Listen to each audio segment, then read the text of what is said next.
Breaking news, sa mahabang panahon ang Lebanon ay walang presidente. Pero kahapon lamang ang parliament ng Lebanon ay pumili ng kanilang bagong presidente at ang kanilang pinili ay isang army commander na nagngangalang Joseph Aoun. Ano naman ang meron dito? Malaki mga kaibigan sapagat ang naturang army commander na naging presidente ng Lebanon ay matagal nang sinusuportahan ng United States of America at ng Pransya, maging ng Saudi Arabia. Malaki rin ang impact nito sa Middle East and of course sa Israel sapagat ang nasabing mga bansa na sumusuporta kay Joseph Aoun ay kaibigan ng Israel. Mawawala na nga ba ang Hezbollah sa Lebanon? At isa pang breaking news mga kaibigan, inamin mismo ng isang top Iranian general na ang pagkalaglag ng Syria nang mapatalsik ang pinuno nito na si Bashar al-Assad na pinanguluhan ni Giuliani ay isang napakalaking dagok para kay Ayatollah Ali Khamenei. Yan ang ating pag-uusapan sa videong ito.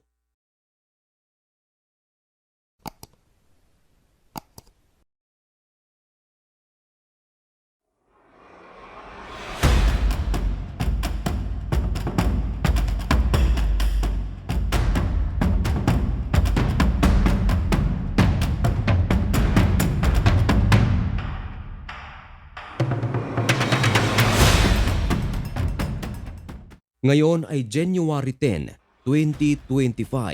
Higit kumulang 2 taon na ang bansang Lebanon ay walang presidente. Bumaba sa pwesto ang dating Pangulo ng Lebanon na nagngangalang Michael Naim Aoun. Siya ang presidente ng bansa mula noong October 31, 2016 hanggang October 30, 2022.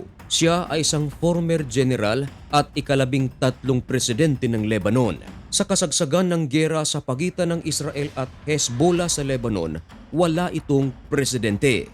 Pero kahapon lamang ay ibinalita na ang Lebanese Parliament pumili sila ng kanilang bagong presidente at ito ay nagngangalang Joseph Aoun. Sa boto na 99/128 na ipanalo nito ang presidency kahit paman ang bansang Lebanon ay lugmok sa napakatinding division.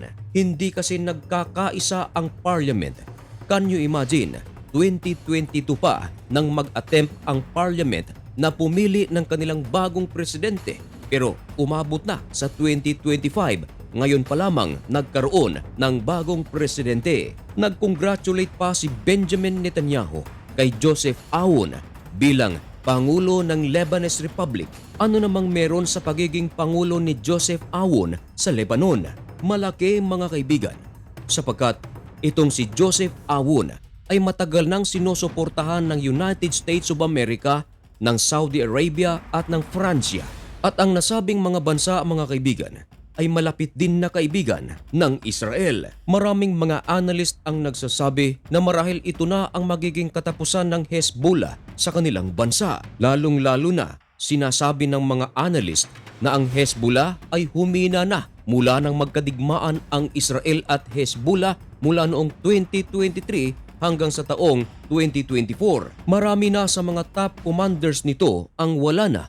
Maging mga imbaka ng mga armas nito ay sinira ng mga airstrike ng Israel. At maliban pa riyan mga kaibigan, hindi makakapag-transfer ng armas ang Iran sa Hezbollah dahil mahigpit na binabantayan ng puwersa ng Israel ang Syria. Bakit Syria? Ang Syria kasi mga kaibigan, dito idinadaan ang mga armas ng Iran upang itustos sa Hezbollah. Ngayon, na napabagsak ang presidente nito na si Bashar al-Assad sa pamumuno ni Giuliani at binantayan ng husto ng Israel ang mga borders nito, wala ngayong supply na natatanggap ang Hezbollah mula sa Iran. Idagdag mo pa riyan na ang bagong presidente ng Lebanon na si Joseph Aoun sinusuportahan ng United States of America, Saudi Arabia at Pransya na kaibigan ng Israel. At ang bansang Israel, Saudi Arabia, Pransya, Estados Unidos ay mga kalaban ng Iran.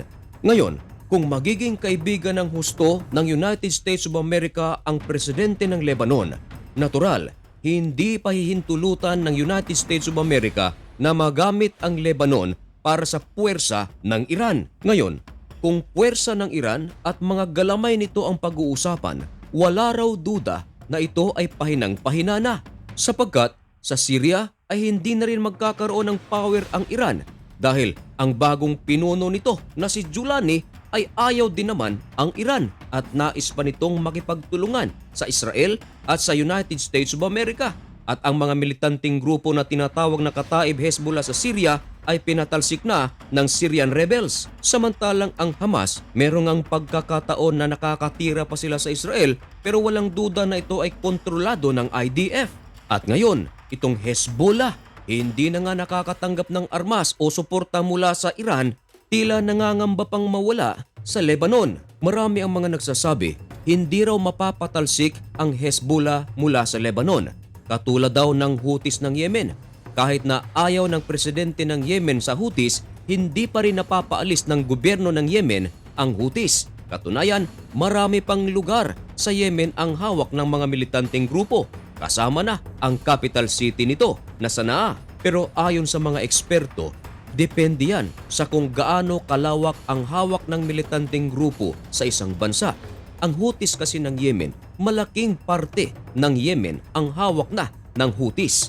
Pero kung Lebanon ang pag-uusapan, namamayagpag lamang daw ang Hezbollah sa southern part of Lebanon at napakaraming grupo na nasa kanilang bansa. Merong mga Shiite, meron ding mga Christian. Kaya marami ang mga nagsasabi na kung talagang gugustuhin ng United States of America, Fransya, Israel, Saudi Arabia at ng gobyerno ng Lebanon na mapatalsik ang Hezbollah ay magagawa ito, lalong-lalo na wala na itong suporta mula sa Iran. At eto na nga mga kaibigan, nagsalita na ang bagong presidente ng Lebanon na si Joseph Aoun. Ayon sa kanya, nais niya na magkaroon ng ceasefire ang Lebanon at Israel. Ang ceasefire na tinutukoy mga kaibigan ay permanenteng ceasefire sapagkat ngayon ay namamayagpag pa ang ceasefire sa pagitan ng Israel at ng Hezbollah. Pero ito ay tumatagal lamang ng 60 days at hindi pa alam kung ano ang susunod na mangyayari pagkatapos ng 60 araw. Sa kabilang dako mga kaibigan, ibinalita ng The Times of Israel na merong isang top Iranian general ang nagsalita at inamin ito na ang pagbagsak sa Syria sa pamumuno ni Bashar al-Assad ay isang napakalaking dagok para sa Tehran sa pamumuno ni Ayatollah Ali Khamenei. Viral ito mga kaibigan sapagkat ang kanyang mga pahayag ay recorded by the New York Times at sinabi niya ito mismo sa publiko. Ang pangalan ng general na ito ay si Brigadier General Behrouz Esbati. Ito ang kanyang sinabi mga kaibigan, quote and quote, "I don't consider losing Syria something to be proud of. We were defeated and defeated very badly. We took a very big blow and it's been very difficult." Yan ang mga pahayag ni Behrouz Esbati.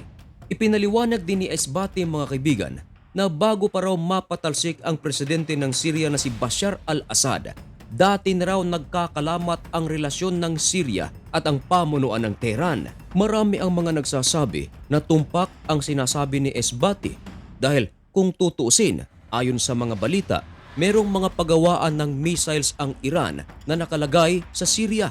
Pero ito ay winasak dahil sa mga sunod-sunod na airstrike na isinasagawa ng Israel mismo sa loob ng Syria.